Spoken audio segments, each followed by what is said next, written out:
bukan hanya soal tembakan dan ledakan. Di balik bayang-bayang senjata dan seragam militer, banyak kisah cinta tersembunyi yang lahir dari kondisi yang tidak biasa. Salah satunya adalah kisah cinta antara para prajurit Nazi Jerman dan perempuan-perempuan Prancis yang terjadi selama masa pendudukan Jerman atas Prancis pada tahun 1940 hingga ke 1944. Sebagian besar kisah ini berakhir dengan tragedi karena hubungan mereka dianggap sebagai pengkhianatan oleh masyarakat Prancis. Dan setelah perang usai, banyak perempuan yang dicap sebagai kolaborator dan menerima hukuman sosial yang kejam. Berikut ini adalah 5 kisah nyata dari masa itu yang membuktikan bahwa cinta di masa perang bisa jadi sangat rumit, berbahaya, dan menyakitkan. Kisah pertama, Simone Toso. Simone Toso adalah seorang gadis muda asal kota Chartres. Ia jatuh cinta pada seorang prajurit Jerman muda yang ditempatkan di wilayahnya pada tahun ke-1941. Pria itu memperlakukannya dengan lembut, sering memberi makanan dan rokok, sesuatu yang sangat berharga saat itu. Selama 3 tahun, mereka menjalin hubungan diam-diam. Simone tahu ini bisa membahayakan dirinya, tapi ia merasa itu cinta sejati. Mereka bahkan memiliki seorang anak perempuan dari hubungan tersebut.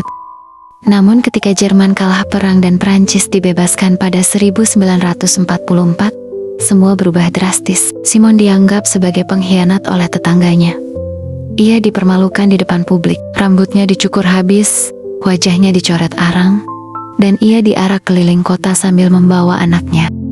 Foto-foto penghinaan ini sempat tersebar dan menjadi simbol pembersihan moral. Pasca perang, sementara kekasih Jermannya hilang tanpa kabar, Simone harus membesarkan anak mereka sendirian dalam masyarakat yang membencinya. Kisah kedua, Marie-Louise Guérat. Marie-Louise bukan hanya seorang perempuan biasa. Ia dikenal sebagai salah satu dari sedikit perempuan Prancis yang dijatuhi hukuman mati setelah perang. Ia tinggal di kota Cherbourg, dan selama masa pendudukan, ia diketahui memiliki hubungan dengan beberapa prajurit Jerman. Dari salah satu hubungan itu, ia hamil. Namun, karena status dan tekanan sosial, Marie-Louise memilih melakukan aborsi, sebuah tindakan yang saat itu sangat dilarang. Tak hanya itu, ia kemudian menjadi orang yang membantu perempuan-perempuan lain yang ingin menggugurkan kandungan akibat hubungan dengan tentara Jerman. Setelah perang, ia ditangkap dan dituduh sebagai kolaborator serta melakukan praktik aborsi ilegal. Pemerintah pasca perang ingin menjadikannya contoh. Marie-Louise dihukum mati dengan gilatin pada tahun ke-1943. Kisah cintanya dengan prajurit Jerman bahkan tak pernah diakui secara resmi, tapi kematian tragisnya adalah bukti betapa cinta yang tumbuh di waktu yang salah bisa merenggut nyawa. Kisah ketiga, Colette. Colette adalah seorang penjual roti di sebuah desa kecil di Normandia. Saat pasukan Jerman menduduki desanya, seorang tentara bernama Hans sering datang membeli roti. Mereka mulai mengobrol, kemudian saling tertarik. Hans memperlakukan Colette seperti wanita bangsawan, membelikan pakaian, makanan, bahkan kadang ikut membantunya di toko. Colette tahu hubungan mereka tidak diterima, tapi ia merasa hidupnya lebih baik dengan kehadiran Hans. Namun saat tentara sekutu mulai merebut wilayah Prancis, Hans ditarik kembali ke Jerman. Ia berjanji akan kembali, tapi tidak pernah muncul lagi. Beberapa tahun kemudian, diketahui bahwa Hans tewas di garis depan. Colette yang sudah kehilangan segalanya, malah harus menghadapi kemarahan penduduk desa. Ia dianggap menjual harga dirinya demi musuh. Toko rotinya dibakar, dan ia dipaksa meninggalkan desanya. Ia pindah ke Paris dan hidup dalam kesepian, tidak pernah menikah lagi. Kisah keempat, Elise dan Letnan Franz. Elise adalah seorang janda muda di Lyon. Suaminya tewas saat pertempuran melawan Jerman pada awal perang. Saat Jerman menduduki kota itu, ia menyimpan dendam besar. Namun takdir membawanya bertemu dengan Franz, seorang letnan Nazi yang sopan dan sangat tertarik pada budaya Prancis. Franz sering datang ke perpustakaan tempat Elise bekerja, dan akhirnya mereka menjadi dekat. Elise tahu betapa salahnya perasaannya, Tapi Franz berbeda dari bayangan tentara Jerman yang ia benci. Ia bersedia mengubah segalanya demi Ilis, bahkan menawarkan untuk membelot dan tinggal bersamanya setelah perang. Namun ketika Jerman mulai mundur dan kekacauan melanda, Franz tertangkap oleh pasukan pemberontak Prancis. Ilis mencoba menyelamatkannya, tapi gagal. Franz dieksekusi di depan umum, dan Ilis dicap sebagai kolaborator. Ia dipenjara selama 1 tahun dan kehilangan pekerjaannya. Ia menulis memoir singkat setelah dibebaskan, yang kemudian menjadi salah satu catatan paling jujur tentang cinta yang bertentangan dengan nurani.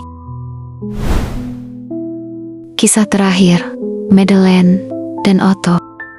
Madeleine adalah seorang pelayan di sebuah hotel kecil di pinggiran Paris.